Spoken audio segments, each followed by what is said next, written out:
Muy buenas tardes a todos. Sean ustedes bienvenidos a su antepenúltima clase del curso de preparación para su examen técnico profesional dentro del área pública, específicamente el curso de Derecho Procesal Laboral. Espero, de veras, en serio, que todos y cada uno de ustedes que están inscritos en este curso logren solventar su examen y con eso pues dar cabida a tener una fase más o la segunda fase ya ganada y solventada. Y que de aquí en adelante su preparación sea constante, sea continua, porque no debemos desmayar como profesionales y conformarnos con tener títulos colgados en la pared o engavetados o en un ropero, en un armario, a menos de que pues efectivamente esta profesión no sea la que usted realmente les nace o les llena dentro de su pretensión profesional y que por alguna circunstancia se hayan tenido que inscribirse, que hayan tenido que solventar todas y cada una de las fases para graduarse, pero que al final no la ejerzan. Sea como sea, espero que realmente de aquí en adelante su vida esté más cerca de alcanzar la meta que ustedes se hayan obtenido, se hayan trazado, perdón, y que la obtengan de la mejor manera posible. Estamos a 3 semanas con esta clase para finalizar, para que algunos dejen de aguantarme, de algunos dejen de verme, pero créanme que ha sido con la mejor de las intenciones estar cada sábado con ustedes para poderles impartir lo poco o mucho que uno pueda saber. Uno no lo llega a conocer todo, como profesionales no podemos conocer todo lo que existe en el derecho, pero hacemos la manera o tratamos de la manera más certera posible de impartir lo poco que uno pueda conocer para que ustedes pues vayan adquiriendo también a través de su propia experiencia ese conocimiento. Y yo siempre lo he dicho y se los he dicho a mis alumnos y quienes recibieron clases presenciales conmigo, tal vez lo recuerden, que uno tiene que aprender de 3 formas. La U, la calle y la experiencia que uno va adquiriendo o que ha adquirido hasta el día de hoy. Es importante resaltar que ustedes en algún momento ya tienen cierta experiencia, que ustedes van a seguir adquiriendo esa experiencia y que al aplicarla junto a los conocimientos que están por complementar en cuanto a estudios se refiere, pues van a dar ese paso importante en la profesionalización de cada una de sus carreras. Espero, como les dije, que de todos los que están conectados en este momento, aproximadamente son 200 personas, pues logren solventar a su satisfacción los exámenes y las evaluaciones que sean presentadas para acercarse al cumplimiento de esta semana. Entonces, como semana 14 de clase, hablaremos respecto de los órganos jurisdiccionales, los medios de resolución de conflictos y las repercusiones que tienen la huelga. Las próximas 2 semanas hablaremos, ya para finalizar, del juicio ordinario laboral y la ejecución de las sentencias de un juicio ordinario laboral y tal vez de esa manera pues solventaremos algunas dudas que podamos haber ido adquiriendo con el avanzar del semestre. Con las disculpas del caso de la semana pasada, tuve un inconveniente y con la máquina no quería reconocer la cámara, me decía que la cámara presentaba una falla. Tuve que cambiar de lugar habitual de dar clase. Desafortunadamente la iluminación en ese lugar no era tampoco la más adecuada y por eso pues existió algún tipo de inconveniente. Sin embargo, espero que hoy y las clases que nos faltan pues no tengan ningún inconveniente, no presenten ninguna situación de luz, de conexión a internet, de conexión a la plataforma y que podamos desarrollar estas últimas 3 clases de la mejor manera posible. El objetivo de la clase del día de hoy es la función jurisdiccional en materia laboral, para que ustedes comprendan cómo está conformada por los diferentes órganos y la competencia que cada uno de ellos tiene de acuerdo a lo que establece el Código de Trabajo. Creo que en algún momento vamos a mencionar el reglamento de los tribunales de trabajo, si es que no lo hemos mencionado con anterioridad, para conocer la forma en que están integrados por la capacidad que cada uno, o la competencia, mejor dicho, que a cada uno le fue asignada por parte de la Corte Suprema de Justicia. ¿Qué asuntos son de su conocimiento? Y dentro de estos asuntos, algo que para muchos es muy complejo, muy difícil, que para otros tal vez no nos guste, que es el conflicto colectivo. El conflicto colectivo dentro de la legislación laboral presenta algunas cuestiones o un poco claras, o las famosas lagunas de ley que nosotros denominamos, y que eso solo nos da la práctica y la experiencia, el saber que existe de repente algo que falta en estas normas para que un proceso, un procedimiento quede establecido de la mejor manera posible. En virtud de ello, pues pretenderemos durante el desarrollo del tema de la clase dar a conocer esas generalidades respecto a la función jurisdiccional para que ustedes vayan teniendo una mejor comprensión del tema. Como les dije y se los he reiterado en varias oportunidades, uno les da las generalidades, ya de ustedes depende profundizar en su estudio, tomar el Código de Trabajo respecto a la función jurisdiccional, complementarlo con la ley del organismo judicial, el reglamento de tribunales, y si hay de tribunales de trabajo, pues con ese específicamente, porque debemos de partir de lo que regula la Constitución para ir desarrollando las normas ordinarias. Entonces, sugerencia, Constitución, todo el apartado de materia laboral o derecho laboral, Código de Trabajo, ley del organismo judicial, reglamento de tribunales de trabajo, y si tienen el tiempo, obviamente deben de hacer el tiempo, leer algunos convenios en materia de derecho laboral, de los cuales Guatemala ha sido parte. El convenio de salario, el convenio a la... Ay, se me escapa.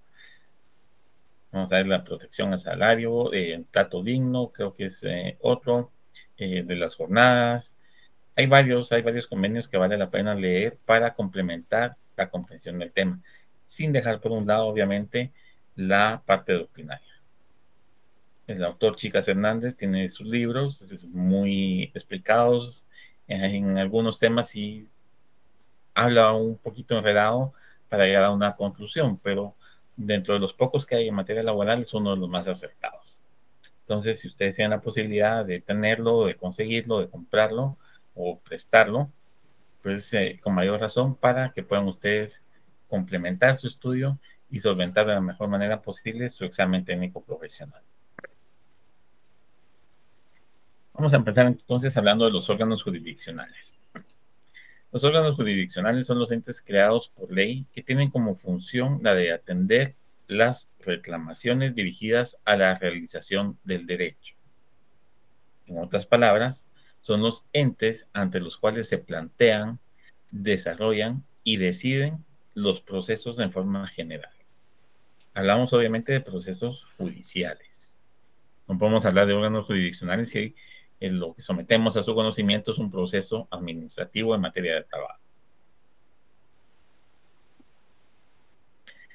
En sentido muy genérico, en forma muy general, se denominan también tribunales, aunque este nombre sirve en muchas ocasiones para designar más específicamente a los órganos jurisdiccionales colegiados, es decir, integrados por 3 o más personas. Sin embargo, el Código de Trabajo no hace una diferenciación en cuanto al uso de ese término, y a veces se refiere a los tribunales de trabajo por el conjunto de tribunales. A veces se establece órgano jurisdiccional, a veces se establece juzgado de trabajo o el juez de trabajo o simplemente el juez, pero todos entendemos que se refiere obviamente dentro del desarrollo de un proceso, hasta antes de una apelación, obviamente, a un juzgado de primera instancia. En algunos lugares, como lo veremos, existen jueces de paz o jueces de paz mixto que conocen asuntos de trabajo, de familia, de proceso civil hasta cierta cuantía, pero eso ocurre porque en los lugares no existe la posibilidad de colocar un juzgado de instancia o el que existe en el departamento está muy retirado del lugar o la carga de trabajo es enorme y entonces el juez de paz conoce en algunos municipios de procesos laborales que tienden básicamente en una similitud a la cuantía de lo que se trata. Si es una cuantía baja, no, no sé específicamente hasta qué monto puedan conocer los pocos juzgados de paz mixtos que puedan haber, pues obviamente lo va a conocer el juez de paz para evitar que las partes, por el monto de los reclamados y la situación en la que puedan encontrarse económicamente hablando, evitarles una mayor afectación que lo que les pueda implicar trasladarse a una cabecera departamental y someter su proceso a un juicio ordinario ante un juez de instancia. Por eso es que vamos a ir viendo en forma muy general esa situación para que ustedes comprendan o vean que efectivamente el tribunal se le denomina desde un juez de paz con competencia mixta hasta un juez de instancia específicamente en material laboral. Ya las salas de la Corte de Apelaciones, pues obviamente son salas, son tribunales, porque ahí sí están integradas o conformadas por 3 jueces de derecho, no son jueces legos, o las cámaras que a nivel de Corte Suprema de Justicia puedan configurarse o crearse o dividirse para el conocimiento de asuntos. Obviamente, en materia laboral, la Cámara que conocería de algún asunto, si fuera necesario, tendría que ser la Cámara, te lo dejo para su haber, para su conocimiento, para que ustedes estudien qué Cámara sería la que tendría que conocer algunas cuestiones en materia laboral. Algunas cuestiones cuando hablamos como, por ejemplo, de un conflicto de jurisdicción, de la recusación de alguno de los magistrados. Esas cosas son muy particulares en cuanto al conocimiento de una Cámara. Recuerden que en lo laboral no existe, de acuerdo al código, un recurso de casación. Entonces no podemos establecer que exista una Cámara de la Corte Suprema de Justicia para conocer recurso de casación, pero sí una de las 3 cámaras que integran la Corte conoce algunas cuestiones propias de los juzgados o de las salas en materia de trabajo. En todos los casos, podemos indicar entonces que el órgano jurisdiccional es sedentario, permanente y solemne, es decir, se mantiene en una sola sede, es de carácter permanente porque no está cambiando, no existe por un espacio temporal corto, sino indefinido, y son solemnes, porque hay que dirigirse a todas las partes dentro de ese proceso, principalmente al juez, con el respeto y las consideraciones del caso. No podemos llegar a un juzgado de trabajo a pelear, a gritar, a exigir, porque de la misma manera nos van a tratar.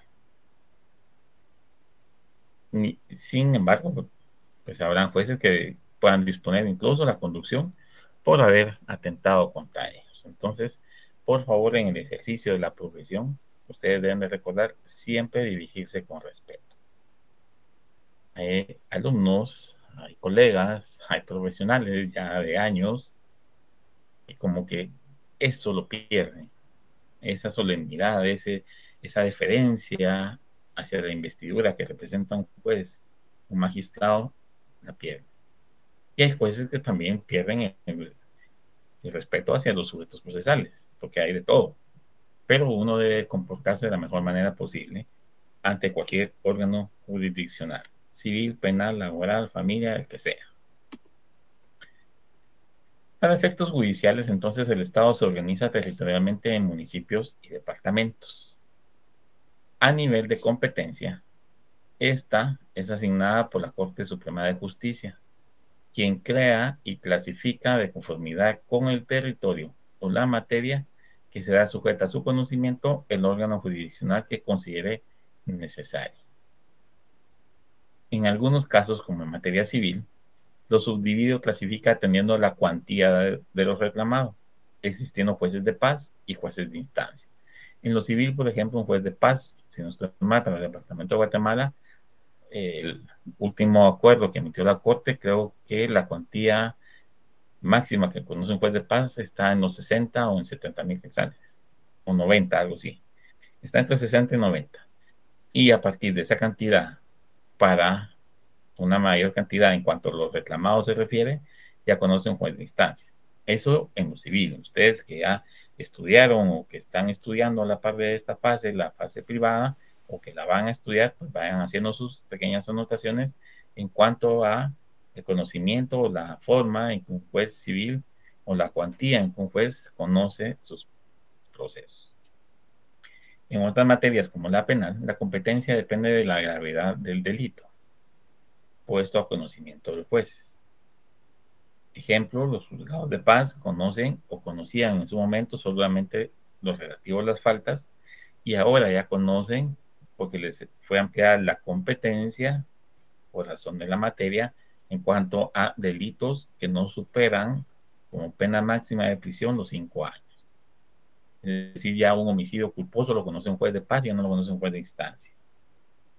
Unas lesiones culposas, un incendio, una certificación de lo conducente por una negación de asistencia económica, las conoce el juez de paz. ¿Por qué? Porque son delitos que no representan una mayor peligrosidad, que la pena no supera los 5 años de prisión, entonces los jueces de paz ya tienen esa facultad otorgada por la Corte Suprema de Justicia, que de acuerdo a la ley, la Constitución y la ley de organismo judicial, es la única o es el único ente como poder del Estado que asigna la competencia.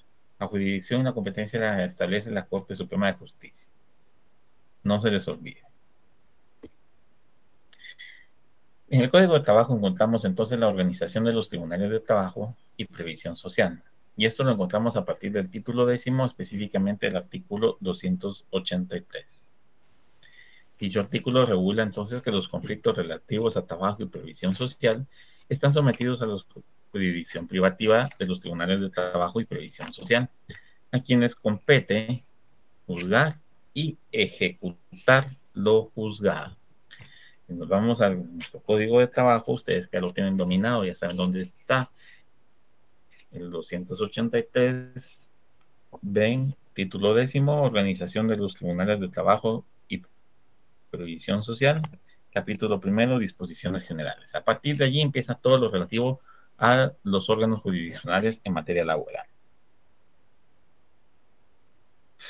El siguiente artículo es el 284 y establece que los tribunales de trabajo y previsión social son juzgados de trabajo y previsión social, que se denominarán simplemente juzgados, tribunales de conciliación y arbitraje y salas de apelaciones de trabajo y previsión social, que para los efectos de este código se llaman simplemente salas.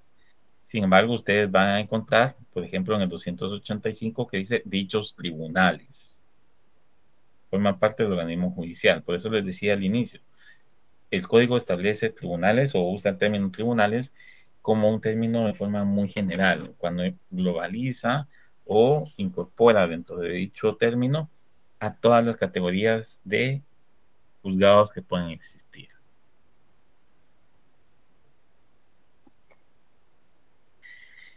El mismo artículo 283 regula que los conflictos relativos a trabajo y previsión social están sometidos a la jurisdicción privativa de los tribunales de trabajo y previsión social, a quienes compete juzgar y ejecutar lo juzgado. Nótese que la jurisdicción privativa es por disposición expresa de ley. Es una jurisdicción privativa. ¿Qué significa jurisdicción privativa? Según la pregunta que les dejo a ustedes para sus saberes, porque puede ser esto una pregunta de un examen ya cuando ustedes solventen su examen técnico profesional. Yo lo preguntaría. ¿Qué es la jurisdicción privativa de un juzgado de trabajo? Y para quienes han recibido clases conmigo saben que preguntaría ese tipo de cosas. Entonces, por favor, profundicen bien ustedes en ese tipo de cuestiones. Son tal vez tips, chivos, o como ustedes lo quieran llamar, sugerencias, comentarios, opiniones, que este humilde servidor se permite darles para que ustedes vayan captando y viendo las posibilidades de cómo puede ser su examen. Para quien ya solventó una fase o ya solventó esta fase y desafortunadamente no la aprobó, pues estará reforzando y va a reforzar sus conocimientos a través de esto. Tanto en nombre del título como la redacción del artículo, no se hace distinción ni clasificación en cuanto a juzgados y o tribunales. Si ustedes se dan cuenta, organización de los tribunales de trabajo. Es en forma general. Usa de forma general el vocablo tribunales y esto no afecta o perjudica en absoluto la aplicación de la normativa, porque todos sabemos entonces que un tribunal se refiere a un órgano jurisdiccional. El término engloba todo. Paz, instancia, incluso podríamos encontrar en algún momento que la sala también la conoce como un tribunal. Como dijimos hace un momento, entonces, los tribunales atienden a lo que establece el artículo 284 y esto se clasifica en juzgados de trabajo, tribunales de conciliación y arbitraje, que ya vimos cómo se integra, quiénes lo integran, cómo se llaman los jueces que integran los tribunales de conciliación y las salas de apelación. El artículo 288 del mismo Código de Trabajo establece que debe de, o sea, es obligación, es un imperativo legal, crearse juzgados de trabajo con jurisdicción en cada zona económica que determine la Corte Suprema de Justicia. Y esa zona económica atiende a los factores siguientes. Uno, concentración de trabajadores en esa región. Dos, industrialización del trabajo. ¿Qué tantas industrias puedan haber? Tres, número de organizaciones sindicales, tanto de patronos como de trabajadores. Y cuatro, el informe que debe rendir el Ministerio de Trabajo respecto a las condiciones que realmente puedan existir en esa región para clasificarla como una zona económica. Yo recuerdo cuando, porque todavía tengo cierta memoria, cuando estuve en los órganos jurisdiccionales de trabajo. El juzgado en el que yo estaba era el juzgado cuarto de trabajo de previsión social, vamos a ver, juzgado cuarto de primera instancia de trabajo y previsión social de la primera zona económica. Así se llamaba. Hoy ustedes se acercan los juzgados de trabajo en Guatemala, o para quienes tienen esa experiencia ya de ir haciendo sus tanes, sus litigadas, acompañando a un colega ya graduado, o como parte de su pasantía en el bufete, los juzgados son solo juzgados de trabajo y previsión social. Ya ese término o esa frase de la primera zona económica o de esta zona económica desapareció. ¿Por qué? Desconozco cuál fue el motivo real que tuvo la Corte Suprema de Justicia en cambiar el nombre, pero sí se hacía referencia. Y la primera zona económica en su momento, allá por el año 2000, que fue cuando yo estuve en los órganos jurisdiccionales, era el departamento de Guatemala con sus municipios de Amatitlán, Villanueva, Misco, creo que también se incluía Zacatepeques y Escuintla, si no estoy mal, en la primera zona económica. Algo así está. Entonces, si ustedes quieren conocer un poco más de esa división que en su momento existió, pues podrían investigar un poquito o acudir al recorte para buscar esa información. Los juzgados de trabajo están a cargo de un juez, que debe ser abogado y de preferencia especialista en asuntos de trabajo. Es decir, que el juez sea especializado en materia laboral, que conozca el derecho del trabajo y que no sea un juez que, por ejemplo, estuvo en un juzgado penal 5 años y que el día de mañana lo cambian, le notifican su cambio porque se va a perder un poquito al proceso de trabajo.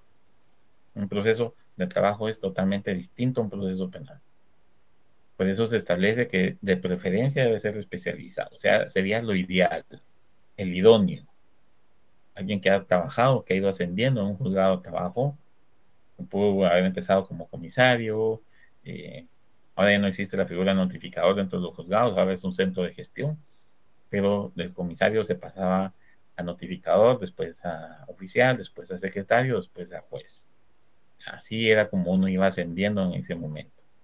Ahora, pues, ya las notificadoras forman parte de un centro de gestión o de un centro administrativo donde se gestiona ese tipo de trabajo, de la función que hacen estas personas y ya no existe un notificador como tal en el juzgado. En los lugares donde no hubiere juez de trabajo, atendiendo a juez de instancia, conocerán los jueces de paz hasta por un monto de 3,000 quetzales. Hace unos días una persona, estudiante obviamente, me preguntaba que por qué algunos jueces de paz conocen asuntos de civil, familia, trabajo. El código establece que donde no hay juez de trabajo, que en su momento no había en todos los departamentos, conocerán los jueces de paz. Y esta competencia les queda a los que son mixtos o de competencia mixta, establecida de esa forma, o porque el juzgado no existe en la cabecera departamental, o bien porque está muy retirado.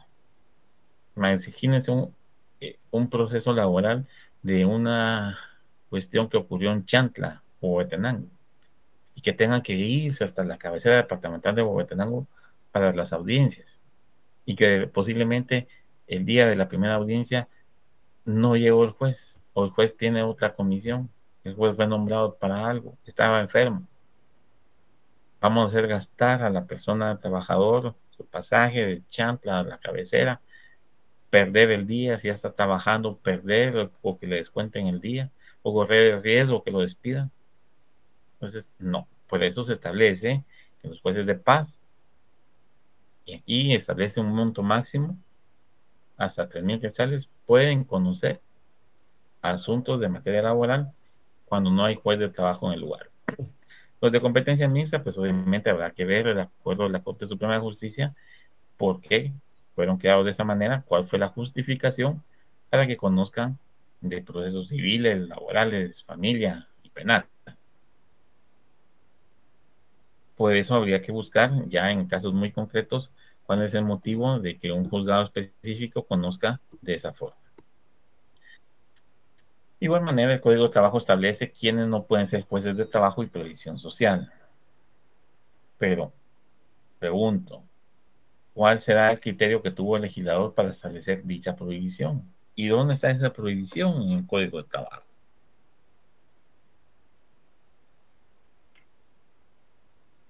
Artículo 286. No pueden ser miembros, funcionarios ni empleados de un tribunal de trabajo y previsión social los que desempeñen o hayan desempeñado en los 3 años anteriores a su nombramiento cargos de dirección o representación judicial o extrajudicial en asociaciones patronales u organizaciones sindicales. Es decir, que alguien que haya sido un líder sindical de patrono o trabajadores antes de los 3 años no puede ser nombrado como un juez de trabajo. Después de esos 3 años, pues ya no existe prohibición para desempeñar el cargo. De igual manera, dentro de ese título se establece que deben aplicarse las disposiciones de la ley del organismo judicial como disposiciones supletorias o complementarias en cuanto a la organización de los tribunales de trabajo y previsión social. Sugerencia, lean todo este articulado, sin embargo, principalmente 286, 287 y 289 del Código de Trabajo. Dichas disposiciones se encuentran contenidas en el título segundo a partir del artículo 51 de la ley del organismo judicial. Entonces, por favor, en el título duodécimo, antes del artículo 283, ustedes coloquen su llamado hacia el artículo 51 de la LOG y en el 51 de la LOG coloquen su llamado al 283 del Código de Trabajo. En la misma ley del organismo judicial se establece la función jurisdiccional a partir del título tercero, es decir, artículo 57, por lo que también se sugiere que den lectura a los artículos 61, 62, 66, 70, 94 y 101 de la ley del organismo judicial y las disposiciones comunes a todos los procesos contenidas en el artículo 113 al 121 de dicha ley, es decir, de la LOG. Los coloqué porque casi nadie se va a la LOG cuando habla de un órgano jurisdiccional en materia de trabajo y es muy importante atender lo que preceptúan estos artículos de forma muy puntual. La pueden leer de forma muy general, pero estos son los más importantes para que ustedes enlacen, hagan ese match, esa compatibilidad entre la ley de organismo judicial y su código de trabajo. Pequeños chivitos para su examen, si lo quieren ver así. Esperemos que ningún examinador de mala fe llegue con cosas muy puntuales en estos temas, pero los estoy anticipando, podría ser objeto de pregunta en un examen.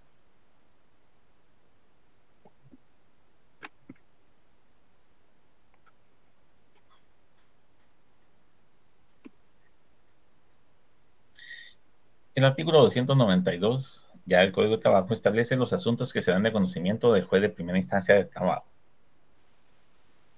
Llama la atención, por lo menos a mí sí me llama la atención, la literal B de este artículo, toda vez que regula que conocerán de todos los conflictos colectivos de carácter económico, una vez que se constituyen en tribunales de arbitraje, ¿sí?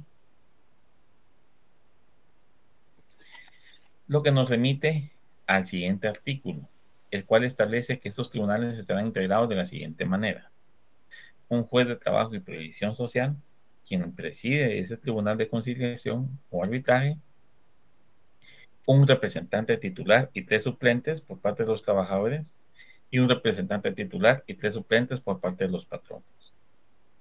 Estos últimos, es decir, esos jueces que representan al patrono y a trabajadores, regirán en funciones por el plazo máximo de un año. El juez presidente es permanente.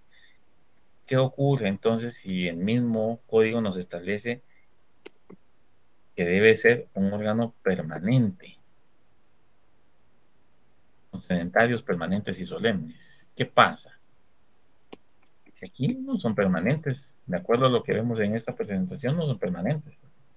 Y veamos el artículo 292 para poder especificar en dónde está esta disposición.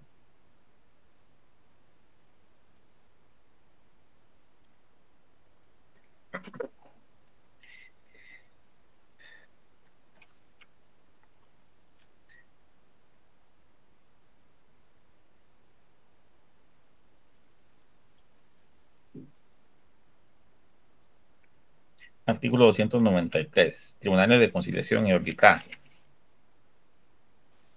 Después de la letra C, los cargos son públicos y obligatorios. Por la naturaleza de sus funciones, el cargo del presidente es permanente, en tanto que los demás fungirán un año comprendido de enero a diciembre. Es decir, un juez de un tribunal de conciliación y arbitraje no es permanente, a menos que sea el juez presidente, que es el juez de trabajo. ¿Cómo queda la otra cuestión entonces? Que un tribunal de trabajo o un órgano jurisdiccional de trabajo es permanente. ¿Será que desaparece al final del año ese tribunal de conciliación y arbitraje? ¿Será que deben nombrarse nuevos representantes? ¿Qué pasa si no hay conflicto colectivo en ese juzgado al finalizar diciembre? ¿Será que en enero hay que volver a nombrar otro tribunal o solo los nombramos si hubiera un juicio colectivo? Son preguntas capciosas, si ustedes las quieren ver, malintencionadas para otros, si esa es su percepción, pero que podrían presentarse. El derecho al trabajo es tan antiguo en su redacción que a criterio de muchos colegas, incluyéndome en algunos aspectos, es necesario reformarlo para ir aclarando, ir haciendo dinámico ese derecho al trabajo. Recuerden ustedes que el derecho es dinámico, no es una ciencia estacionaria, el derecho no se estaciona y se queda allí todo el tiempo, no, tiene que evolucionar.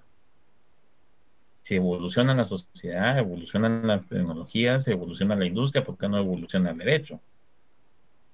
Tiene que hacerlo, porque quedarse así o cambiar para dejar de regular o dejar cosas o más cosas en el aire sin legislar sería una involución que afectaría grandemente. Se lo dejo en el tintero. Por último, las salas de apelaciones integradas por tres magistrados titulares y tres magistrados electos como suplentes conocerán de las impugnaciones de las resoluciones de los jueces de primera instancia y de los tribunales de conciliación. Es decir, la sala conoce lo que resuelvan ambos juzgados, primera instancia y tribunales de conciliación. Dichos juzgados tienen también la facultad de arreglar, en definitiva, los mismos conflictos que sean sometidos a su conocimiento, una vez que se constituyan en tribunales de conciliación. Si recordamos un poco cómo era la cuestión, vemos que una vez planteado el conflicto, se le pide a la otra parte que nombre a sus delegados o representantes, se integra al tribunal, si no hay excusas, impedimentos o recusaciones, se acepta al tribunal y ya se declara competente para conocer de ese conflicto. Una vez se haya declarado competente, ya tiene esa facultad de arreglar, en definitiva, los conflictos sometidos a su conocimiento. Si alguno de los jueces no es competente, no puede integrar al tribunal y el tribunal no puede resolver ese conflicto. De igual manera, dentro de la competencia que se le otorga a los órganos jurisdiccionales de conciliación, está la de conocer sobre la disolución de las asociaciones sindicales, de todas las cuestiones de carácter contencioso por aplicación de las leyes y disposiciones de seguridad social, de todas las cuestiones cuya cuantía excede los 100 quetzales y de todos aquellos asuntos que por disposición de ley así se declare. Ojo con esto en cuanto a los 100 quetzales. Vimos que un juez de paz puede conocer hasta un monto de 3,000 quetzales. Aquí el Tribunal de Conciliación y Arbitraje puede conocer cuando el monto de lo reclamado, la cuantía no exceda de 100 quetzales. Tenemos que integrar un Tribunal de Conciliación cuando lo que se reclame no excede 100 quetzales. ¿Por qué tenemos que integrarlo para resolver ese conflicto si la cuantía no excede 100 quetzales? ¿Está ajustada esta cuantía a la realidad? Para 1947, 100 quetzales ha sido bastante. Ha sido una cantidad exorbitante para muchos. 100 quetzales al día de hoy no son cosas. Ustedes van a un súper, gastan más de 100. Van al mercado, hacer sus compras de fin de semana, gastan más de 100. Para los que tienen vehículo, gastan más de 100 para la semana de gasolina. Para los que tienen moto, tal vez gastarán eso. Valdrá la pena convocar a un tribunal de conciliación, mover todo el aparato estatal para resolver esos procesos cuya cuantía no excede de 100 quetzales. Perdón, que exceda de los 100 quetzales. ¿Qué pasa si es de menos entonces? Siento que allí es donde podemos ejemplificar esa situación de evolución del derecho, de serlo más dinámico, de adaptarlo a esa realidad social y económica que vive el país. Pero son cuestiones que tal vez a nadie le han interesado por el momento o que no han hecho eco si se han presentado. Esta disposición de 100 quetzales se encuentra desactualizada al día de hoy, de acuerdo a mi criterio, tomando en consideración que de acuerdo al salario mínimo, difícilmente existe alguna reclamación que se promueva ante los órganos jurisdiccionales que sea inferior a 100 quetzales. Por lo que en cuanto a la cuantía, no obstante lo dispuesto en dicho artículo, esta, a mi forma de ser, no se toma en consideración. A mi forma de ver, perdón, no se toma en consideración.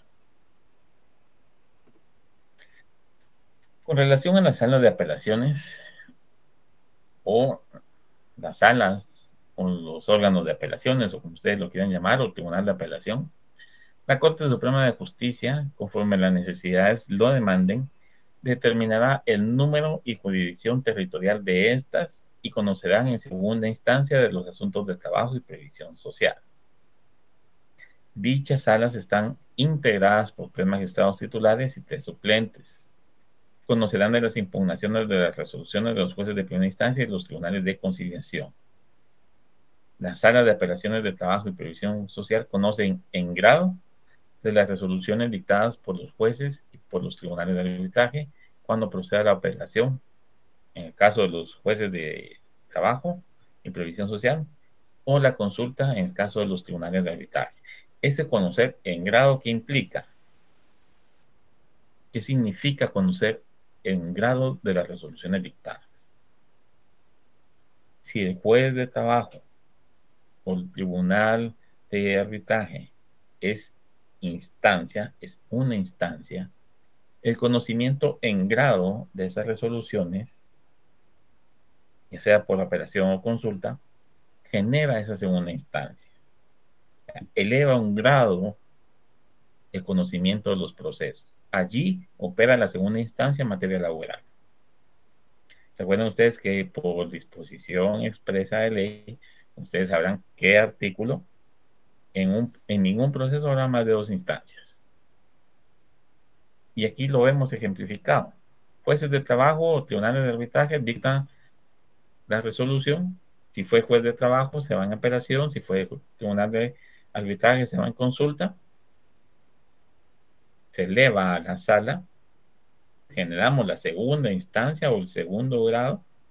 Y ya la sala, al emitir su fallo o su pronunciamiento, generó esa sentencia o ese fallo de segunda instancia.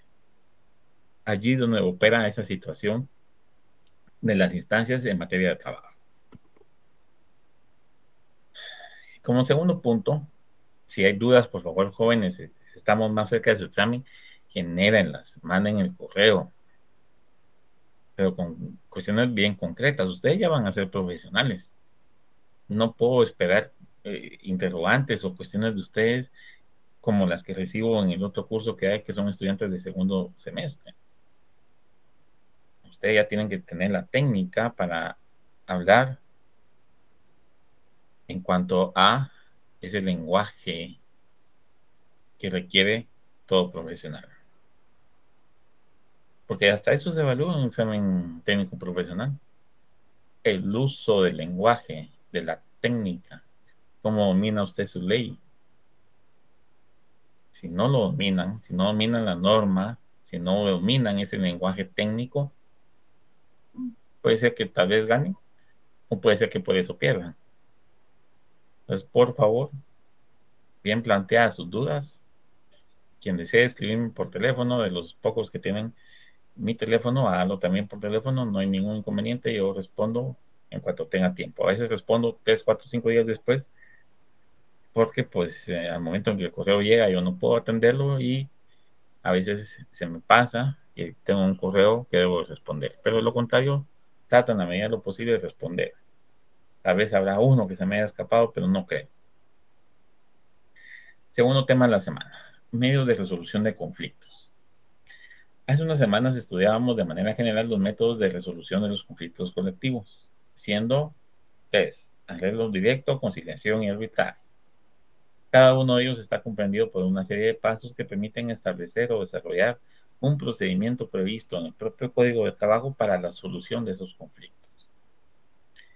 Recuerden ustedes que cada una de esas instituciones, es decir, arreglo directo, conciliación y arbitraje, están encaminadas a que tienen un fin principal y primordial que comparten en común: resolver un conflicto.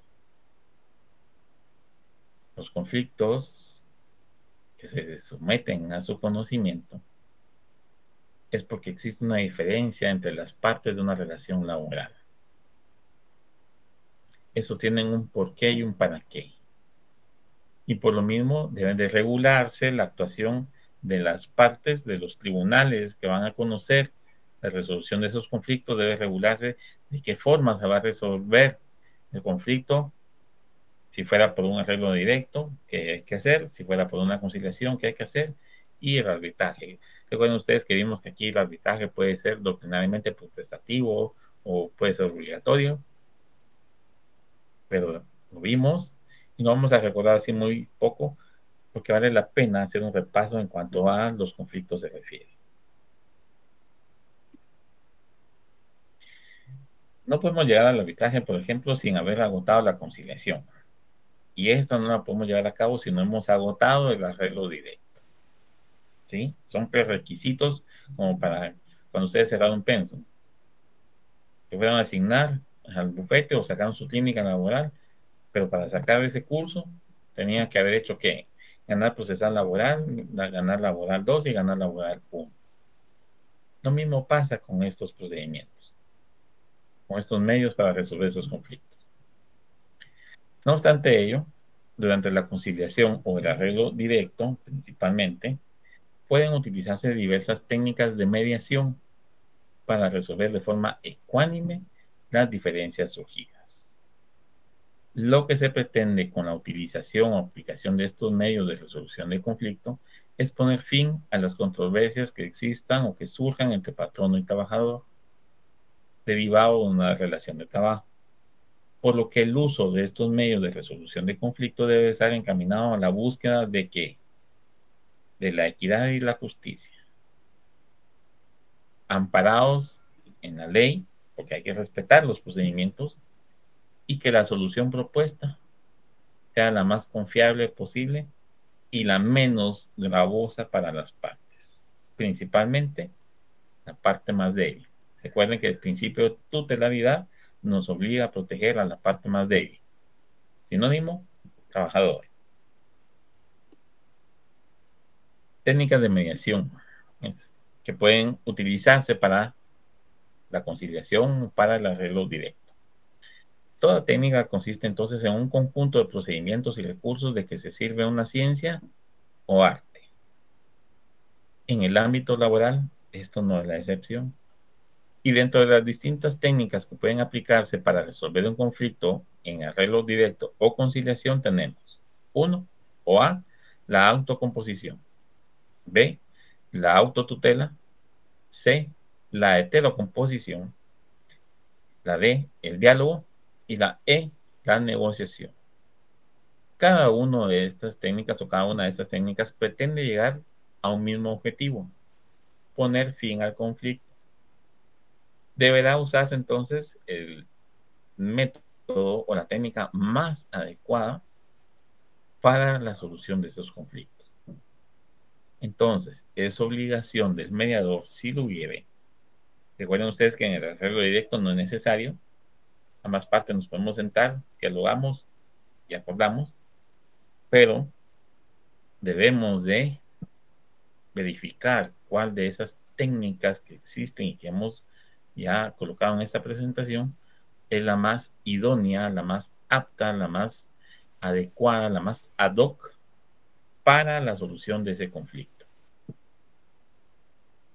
La mediación entonces puede clasificarse de la siguiente manera, atendiendo a la obligatoriedad o no de utilizarla, es decir, si es voluntaria o es obligatoria. Atendiendo a la fuente reguladora del procedimiento, si es una fuente convencional o es una fuente reglada. Y atendiendo a las partes que intervienen, si son instituciones privadas o son instituciones públicas.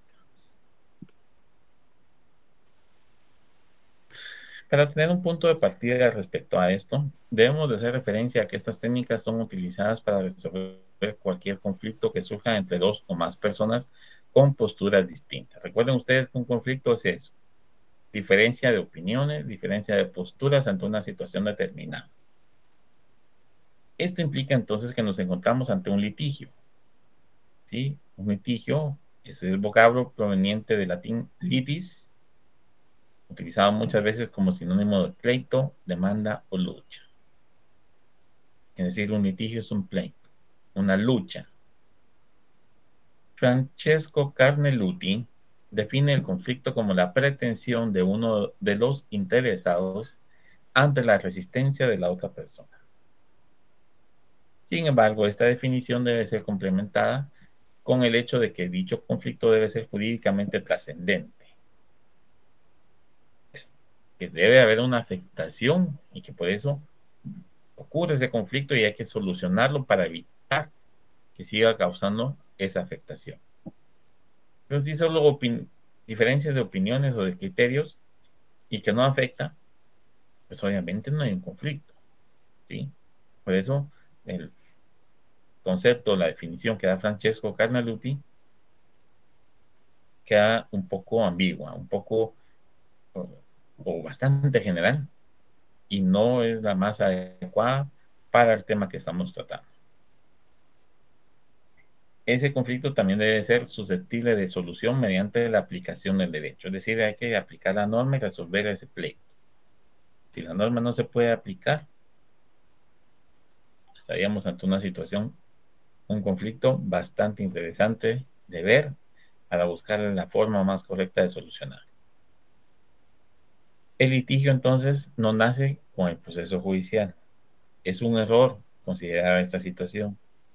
El conflicto nace de forma posterior, el litigio nace de forma posterior al conflicto y es una de las formas de resolución del conflicto existente.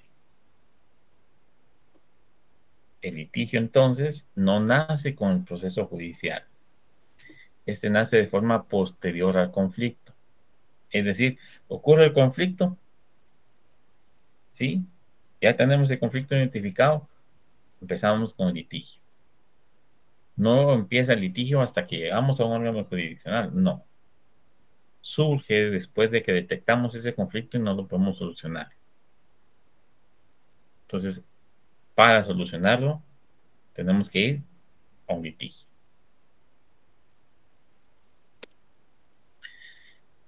La otra forma de solucionar los conflictos o litigios es a través del uso de métodos o técnicas que permitirán tratar de evitar el proceso judicial y que el inconveniente existente sea resuelto de la mejor manera posible para ambas partes. Para algunos tratadistas en materia laboral, existen una serie de técnicas que pueden aplicarse y de las cuales hablaremos un poco. La primera es la autocomposición. La autocomposición consiste en la renuncia del derecho propio en beneficio del interés ajeno. Dicha renuncia puede ser unilateral o bilateral, toda vez que depende de la voluntad de la persona o personas que renuncian a su derecho. A manera de ejemplo, podemos mencionar el desistimiento y el allanamiento. Aunque dichas actitudes generalmente se presentan dentro de un proceso a que ya han llegado las partes ante un órgano jurisdiccional, este no va a tener una solución más allá de la resolución del juez que acepte ese desistimiento o ese allanamiento. Pero esto no ocurre por la decisión del juez, esto ocurre por la voluntad de una o de ambas partes. No es el juez el que le pone fin al proceso, es cualquiera de las partes a través de esa renuncia o de la aceptación de los hechos y de la propuesta de solución. ¿Sí? Si la voluntad de las partes ocurre en ambas vías, es decir, yo trabajador estoy de acuerdo, usted patrón no está de acuerdo, no podemos hablar de un desistimiento o de un allanamiento. Vamos a hablar entonces de una transacción. Transamos, aunque se vea mal el término o se equipare con ser transeros, no estamos hablando de eso. Estamos transando, estamos llegando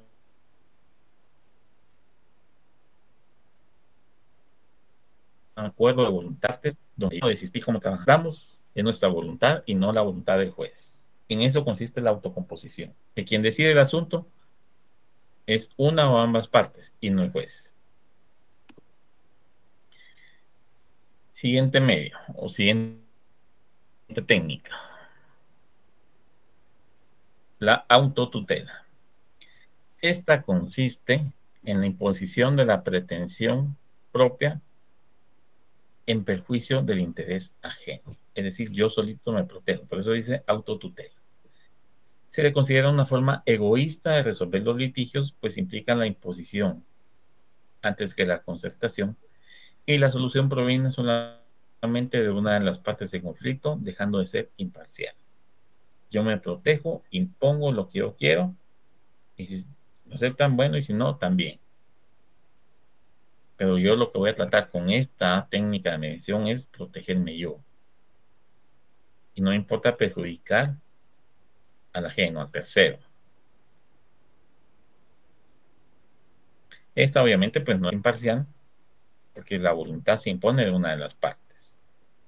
Incluso si una de las partes se encuentra en defensa de los intereses de un tercero, es decir, representante del patrono, por ejemplo, este no actúa por interés propio. O sea, yo como representante del patrono, por ejemplo, no puedo actuar porque es de mi interés la autotutela. Al contrario, fui instruido, fui ordenado, ¿no? O se me ordenó como representante del patrono en ese proceso de mediación ir a defender los intereses de él, imponer los intereses de él. Yo voy con la intención de imponer la voluntad de mi jefe, que es el patrono. Entonces estamos ante una autotutela, porque el patrono solito se está protegiendo. Para Alcalá y Zamora, o Alcalá Zamora, que es un tratadista en materia de derecho laboral, indica que esta se caracteriza por la ausencia de un juez y la imposición de la solución por una de las partes, lo que implica la clara ausencia de una organización para la resolución del conflicto, lo cual puede ocurrir incluso utilizando la fuerza. Es decir, no hay juez imparcial que decida o que diga, ah, no, mire, esa su propuesta es violatoria de los derechos laborales. No, aquí la autotutela se da fuera de cualquier autoridad, fuera de cualquier organización que esté capacitada para resolver el conflicto. Yo llego y me impongo, incluso utilizando la fuerza, ante mi trabajador o ante el ex trabajador de forma directa. Nadie más interviene. A menos que quien intervenga sea la persona o el grupo de personas que por la fuerza lleguen a imponer esa decisión.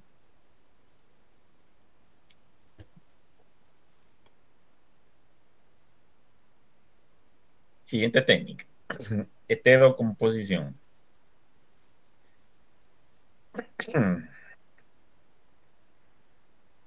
En ese tipo de método ocurre la existencia e intervención de un tercero y este procura la solución del conflicto. Este tercero tiene como función entonces vincular a las partes para el cumplimiento de la resolución al conflicto. ¿Sí? ¿Y qué ejemplos podemos citar como una heterocomposición? La resolución que dicta un tribunal de conciliación y arbitraje, o bien la resolución que dicta un juez de trabajo y previsión social. ¿Por qué se considera que esto es parte de esa técnica de heterocomposición? Porque simple y sencillamente la resolución que dicte cualquiera de esos dos tribunales es de cumplimiento obligatorio para una o ambas partes. Dependerá del tipo de resolución o lo que la resolución establezca, si el compromiso es para ambas partes, por ejemplo, en un juez de trabajo y previsión social. Ahí regularmente va a ser la obligación para una de las partes. Pero en un tribunal de conciliación y arbitraje, sí, el compromiso es para ambas partes.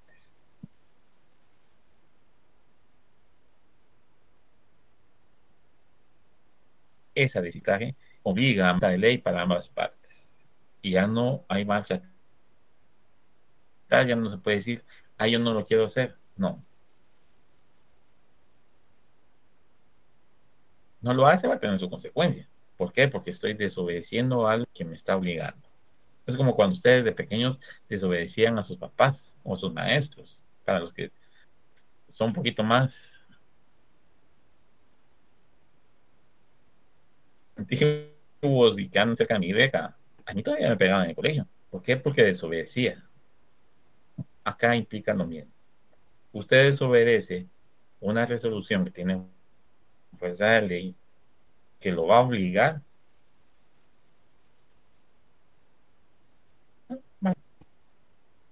Entonces, esta resolución, en cuanto al conflicto se refiere, se considera por los tratadistas en cuanto a técnicas de mediación y laboralistas, que es la que le compete a los tribunales de trabajo, ya sea de trabajo o de arbitraje, es la que busca excelencia. Y lo vemos.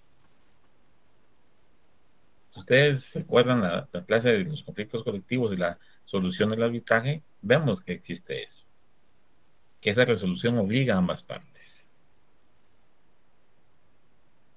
De acuerdo con nuestra legislación, entonces solamente el arbitraje es el medio alternativo de resolución del conflicto y no el proceso judicial, porque esta figura que representa la autoridad del Estado es quien resuelve el conflicto. ¿Ya? Bajémosla más despacio. El arbitraje de acuerdo con nuestro código, sí se considera como un medio alternativo de resolución del conflicto. ¿Por qué? Porque aquí es la voluntad de las partes la que resuelven el conflicto. En un arbitraje negociamos. En un arbitraje ambas partes cedemos. Contrario a lo que ocurre en un proceso ordinario de trabajo y previsión social. Porque acá la figura del Estado, representada en el juez de trabajo, es quien resuelve ese conflicto. Para quienes han tenido la práctica en un proceso laboral, ya por pasantía, por experiencia propia, porque representaron al patrono, porque acompañaron a algún colega a una audiencia de esas, ¿qué sucede? El juez es el que dicta la resolución. Yo presento mi demanda como actor, el patrono presenta su contestación, la reconvención y se da todo el proceso. Y al final, ¿quién resuelve ese conflicto? No soy yo, no es el patrono. Es el juez el que dicta la resolución que le pone fin al proceso, a ese conflicto. ¿Que hay recursos? Sí, pero ya la resolución está emitida. Y ese pronunciamiento está emitido. Que puede ser revocado, modificado o confirmado es otra cosa. Pero ya se emitió el pronunciamiento del tercero que resuelve el conflicto. El Código de Trabajo entonces hace alusión únicamente al procedimiento para la resolución de los conflictos colectivos de carácter económico o social, ubicando el arbitraje como la última etapa o fase final para tratar de resolver las diferencias existentes entre las partes. Es decir, es la última instancia, como quien dice, para solucionar un conflicto. Un conflicto colectivo de carácter económico-social. ¿Qué es ese carácter económico-social? Donde se ve la afectación económica social de las partes o de una de las partes en ese conflicto y que por eso surge el mismo. Por esa afectación económica social de una de las partes surge ese conflicto. ¿Y qué pretende? Solucionar esa situación. Finalizar ese conflicto a través de qué? De una resolución que restituya o que mejore las condiciones económicas sociales. Y el arbitraje es la última instancia. Nos sentamos a platicar, patrón o trabajador, un arreglo directo, no llegamos a finiquitar nada, nos vamos a la conciliación, ya interviene un tercero que aplica cualquiera de estas técnicas, la que considere más adecuada, no hay solución ante ese tercero que es imparcial, se somete esto ante un juez. El juez convoca, integra el tribunal, un suplente, tres suplentes y un titular por cada una de las partes, es decir, patrón y trabajador, se declaran competentes, llevan a cabo el procedimiento y la resolución de ellos es la que obliga. Esa es la que resuelve ese conflicto. Y por eso es la última etapa. Ya no hay nada más allá. Si esa resolución no lo resuelve, la ley no prevé nada, pero el tribunal obviamente va a emitir un pronunciamiento. Que no sea el más adecuado, que no sea el más apto, que no sea el aceptado por las partes, es otra cosa. Pero sucede.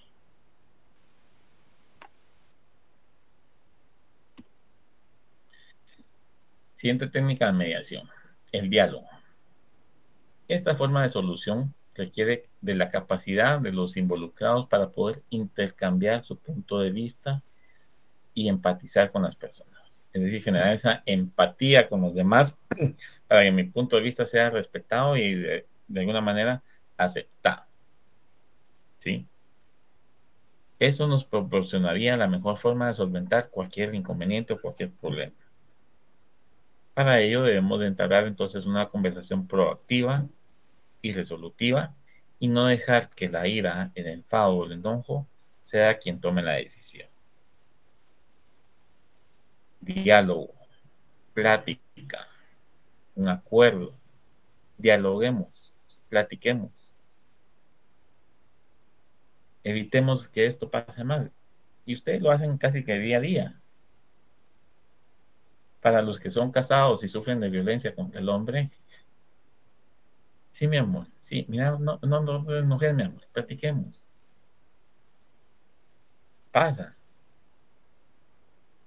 Para los que tienen un jefe que es a veces, o muchas veces, enojado, intransigente,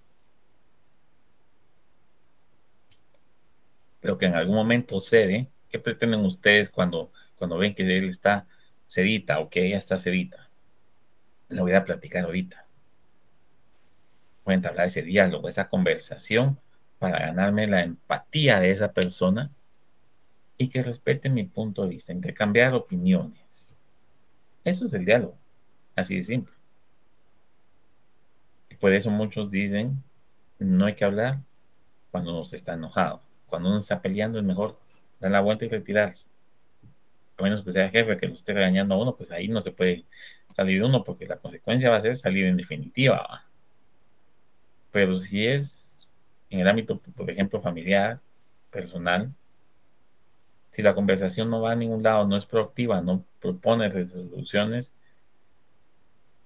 y solo está alterando los ánimos, es mejor suspender el diálogo y conversar en otro momento.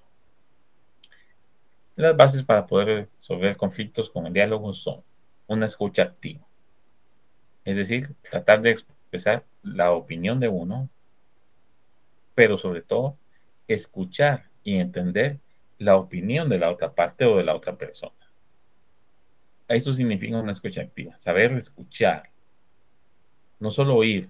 Ah, está hablando y no me importa lo que hable. No, hay que escuchar, entender, tratar de entender su punto de vista para que también ella se ponga en el mismo plan que nosotros de que nos escuche en la opinión, que escuche nuestra opinión, que trate de entender. Debe ser un diálogo donde no se falte el respeto, hay que respetar el punto de vista de la otra persona y no atacarlo, no burlarse de ella. Hay que intentar entender a la otra parte, ¿sí? No solo se trata de hablar y escuchar, sino sobre todo de que haya un entendimiento por las dos partes. Entendamos su postura. Y ustedes lo han puesto en práctica. Les aseguro que muchas veces ya lo vemos. Se enojaron con un amigo, se distanciaron con un amigo por cualquier cosa, por cualquier tontera, por cualquier situación que haya habido. No les estoy diciendo tontos, obviamente, pero hay cosas que no tienen o que no son justificativos para un enojo, pero que uno se enoja. Entonces, que vamos a dialogar. Voy a platicar, lo voy a llamar, o la voy a llamar, voy a pedir que me escuche, voy a pedir perdón si fuera el caso. Voy a decir, no, yo reaccioné por esto, por lo otro, te respeto, te considero, te estimo, no sé, como ustedes quieran llevar el diálogo, pero en esa postura de ser cordial, de escuchar, que nos escuchen, de respetar y que nos respeten, y que nos traten de entender como nosotros trataremos de entenderlos. Y por último, la siguiente base para ese diálogo es la importancia de la sinceridad. Es decir, debemos de ser sinceros, no ocultar hechos o circunstancias que permitan que en algún momento la otra parte las descubra y que se sienta traicionado, que se sienta afectado, que sienta que nos estamos burlando, que le faltamos el respeto por eso. Si somos sinceros, si no ocultamos los hechos, si realmente contamos y hablamos o decimos lo que sentimos, obviamente sin gritos, en un diálogo cordial y demás, el diálogo va a tener más efectividad.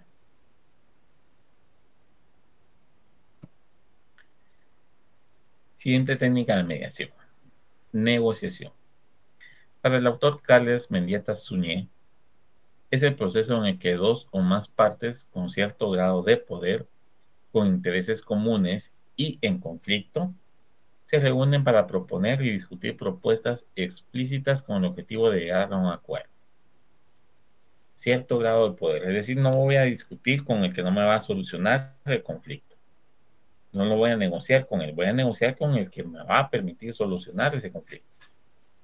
¿Por qué? Porque ambos vamos a tener ese interés de solucionar el conflicto. Y así como la persona que llegue y me proponga y me sugiera, así voy a proponer yo. porque ambos tenemos esa intención, ese interés de solucionar el conflicto.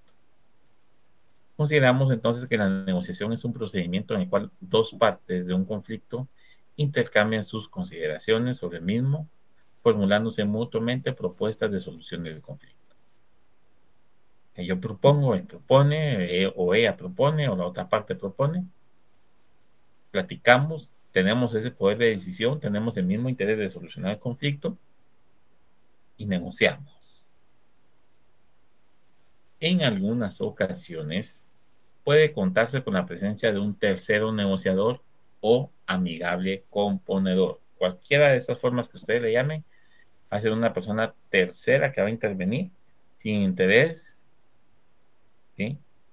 Y él puede llegar a proponer, o ella, pues obviamente, pero hablemos de forma muy general, el tercero puede proponer la forma más adecuada de la solución del conflicto.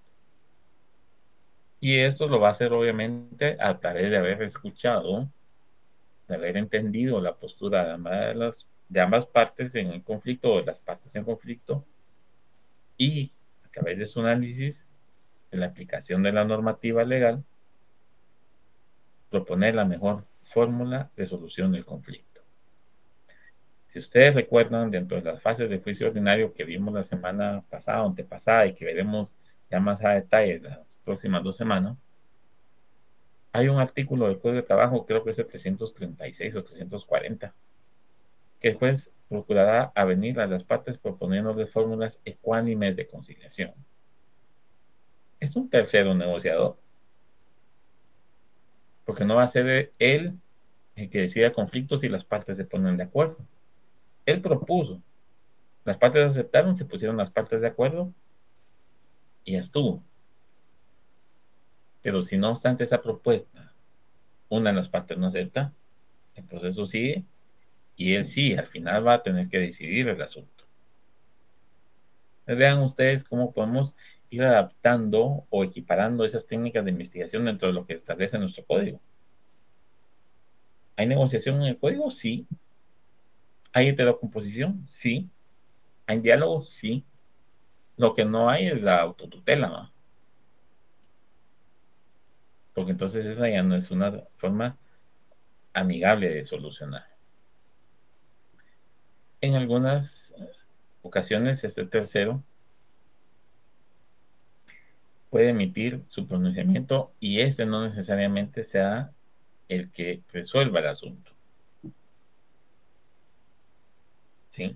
El tercero solo propone, sugiere.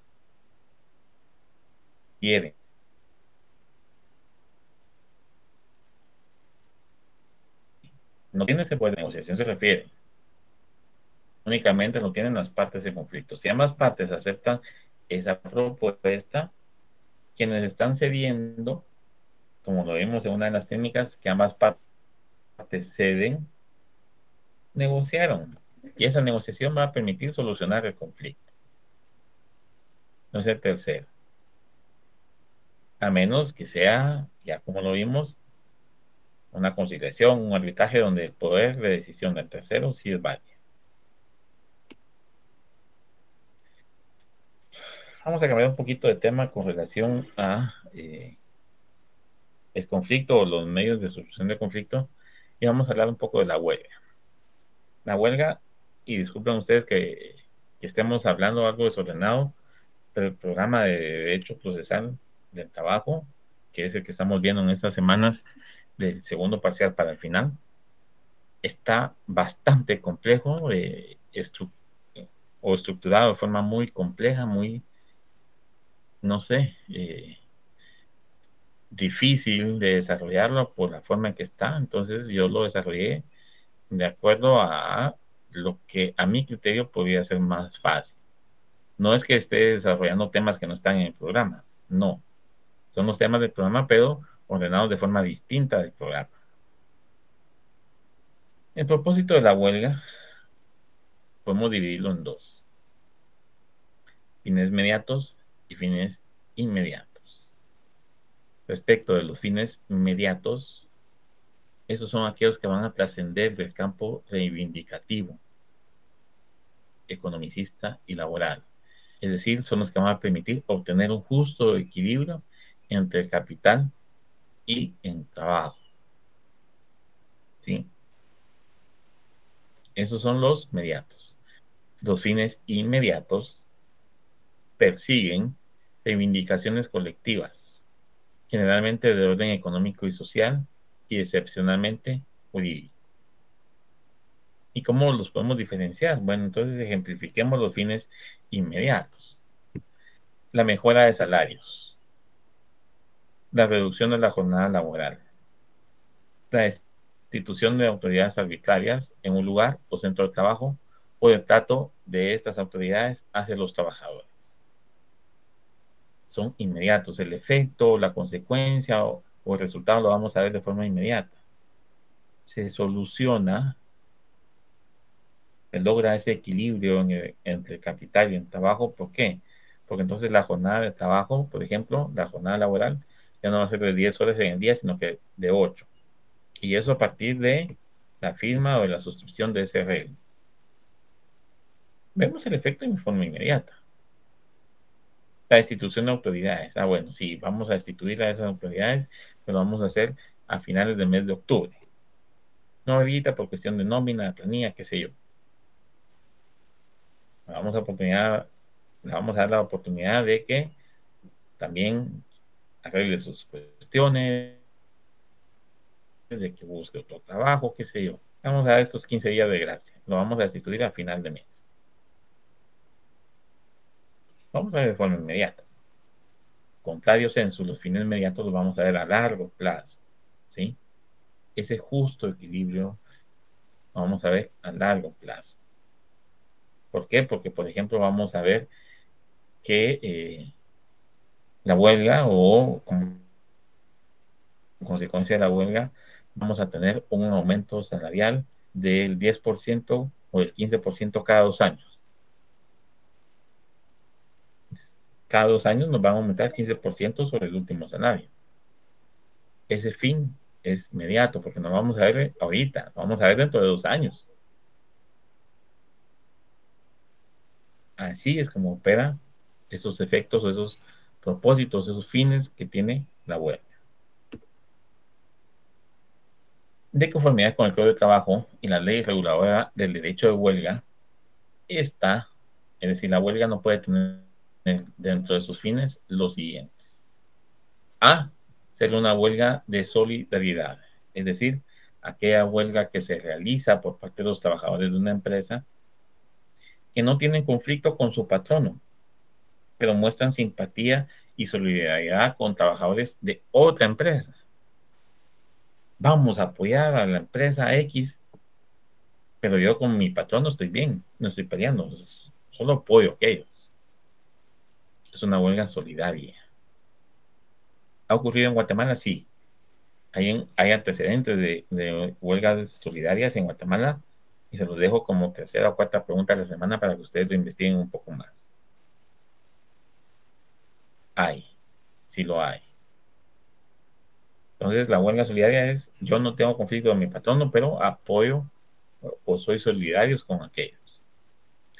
Segunda, huelga que persigue el cumplimiento de leyes, arreglos, sentencias, contratos y pactos colectivos de trabajo.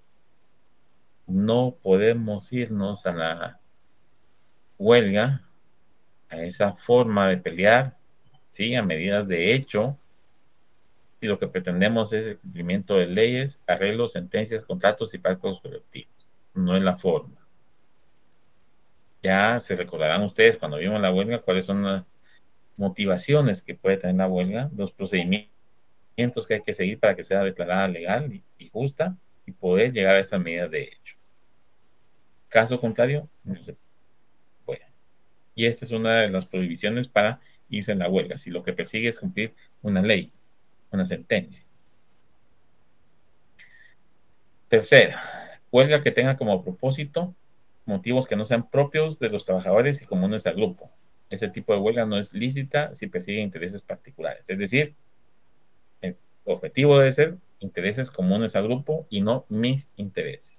Si son los míos, esa huelga no tiene validez porque el fin no es el idóneo.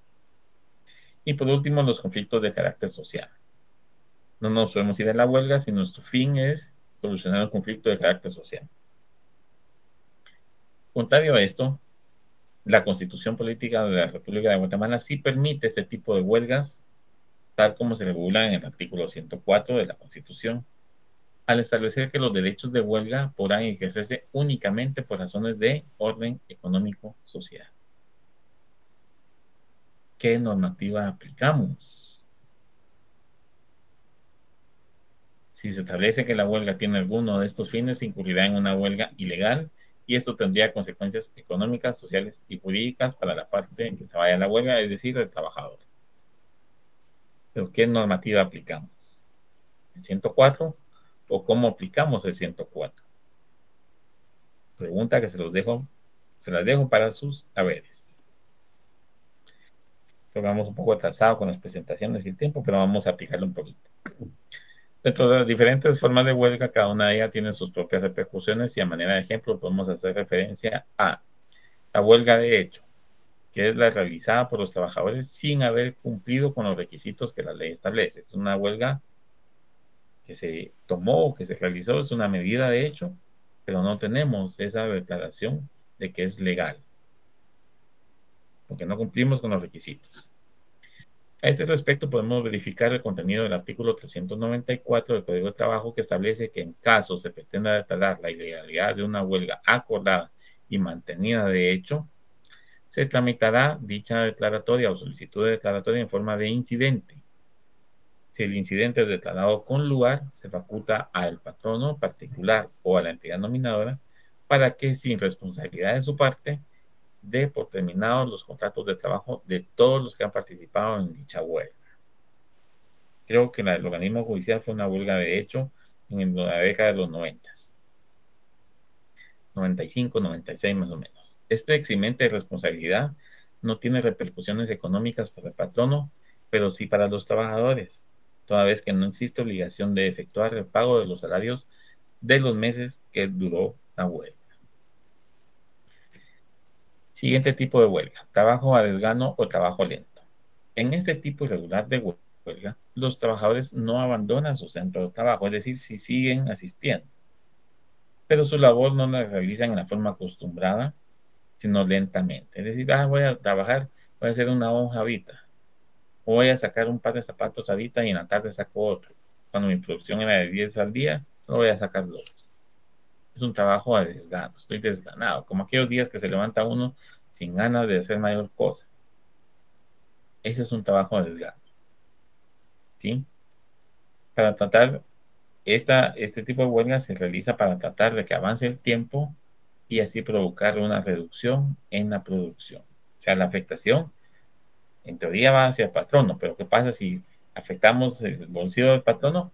Los trabajadores no van a ver afectados. En ese tipo de huelga existe una repercusión de carácter económico más que social o jurídico, toda vez que en algún momento el patrono se quedará sin capital para el pago de salarios e incluso para continuar operando, lo que podría provocar un detrimento de su riqueza o de su economía y como consecuencia el cierre de la entidad o de la empresa productora, y esto afectaría obviamente a los trabajadores. Disminuye esa necesidad de trabajo y al disminuir los ingresos y el capital, aumenta la posibilidad de incumplir con el pago de las prestaciones laborales, por lo que el trabajador también se va a ver afectado. O sea, una huelga de trabajo desgano, trabajo lento en un sector productivo no es la más conveniente. Huelga simbólica. Esta como tal no constituye un abandono de trabajo ni del local en el que se prestan los servicios. Lo que sucede es que se deja de trabajar durante cierto periodo de tiempo y lo que se pretende es hacer saber al patrono la decisión de los trabajadores de recurrir a dicha medida de forma total y no exceder las pretensiones formuladas por estos últimos, es decir, por los trabajadores. Este tipo de huelga por lo regular no representa mayor repercusión. Huelga de brazos caídos o brazos cruzados. En este tipo de huelga, los trabajadores asisten y ocupan sus puestos de trabajo, pero no realizan ninguna actividad. Tiene como repercusión la ausencia de producción o de prestación de los servicios. Afectaría no solo el patrimonio del patrono, sino también de los trabajadores en su salario y demás prestaciones, o bien la ausencia de servicios hacia la sociedad en general, por lo que sus consecuencias serían económicas y sociales. Estamos afectando un conglomerado porque no estamos prestando servicio o trabajando. Como hemos podido observar entonces, la mayor repercusión la tendría la huelga de hecho y luego la de brazos caídos. Sin embargo, nuestra legislación no establece de forma muy clara o amplia el tipo de repercusiones para una u otro tipo de huelga, porque no las clasifica de esa manera. Esta clasificación que hemos visto es una clasificación doctrinaria, ¿sí?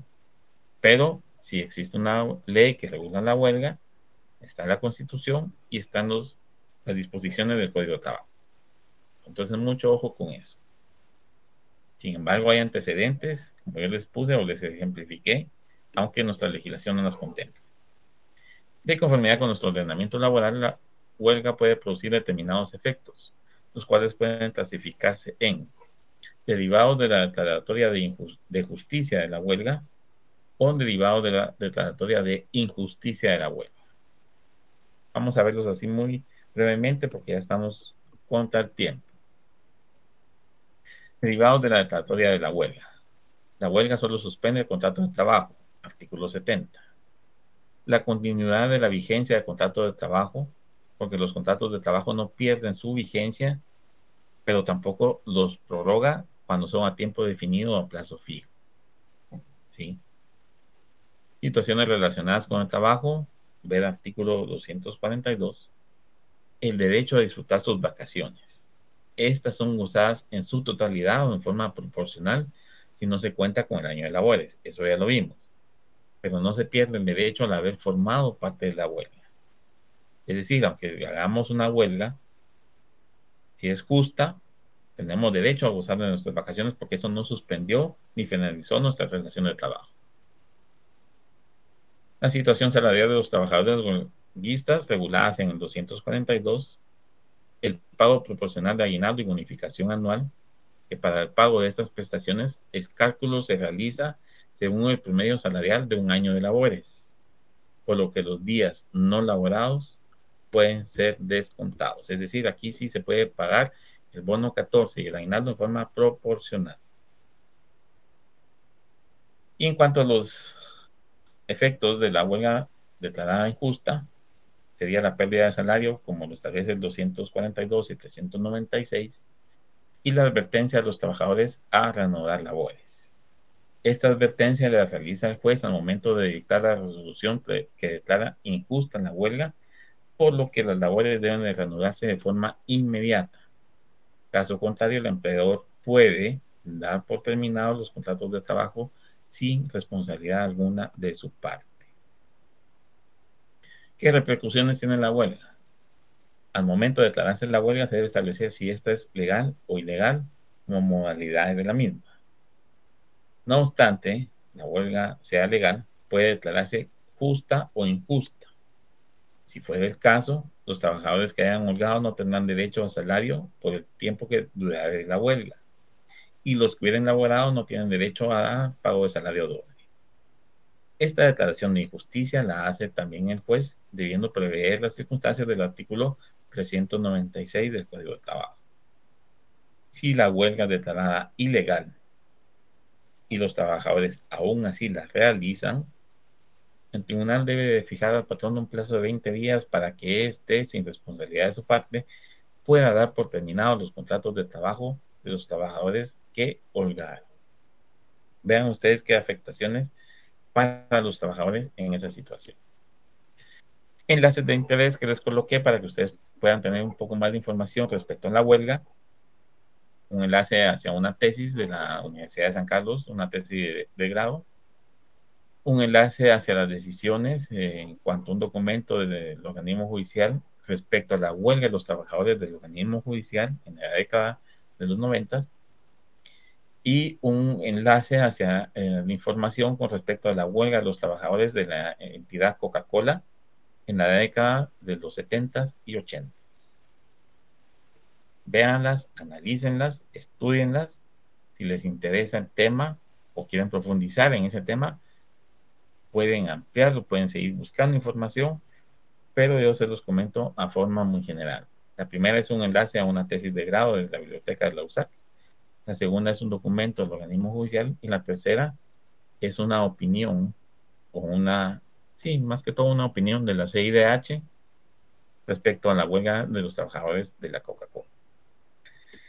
Eso ha sido todo por hoy. Ustedes pues sabrán que estas preguntas no son las del examen final, se colocan siempre a manera de apoyo hacia el estudiante. Cuando ya puedan tener acceso a su clase en la plataforma, pues puedan verificarlas y tratar de solventarlas o solucionarlas. Se agradece la atención prestada. Disculpen ustedes en cuanto al tiempo. Eh, Me atrasé un poquito al inicio, siento yo, y pues después lo traté de compensar un poco rápido. Disculpen ese inconveniente. Cualquier duda, cualquier situación, por correo, por teléfono, y con gusto les solvento sus inquietudes. Espero entonces que tengan un reparado descanso y que el día de mañana, como ustedes ya están estudiando para el examen, que no descansen. Al contrario, que se encierren a leer, se aparten y profundicen en su estudio.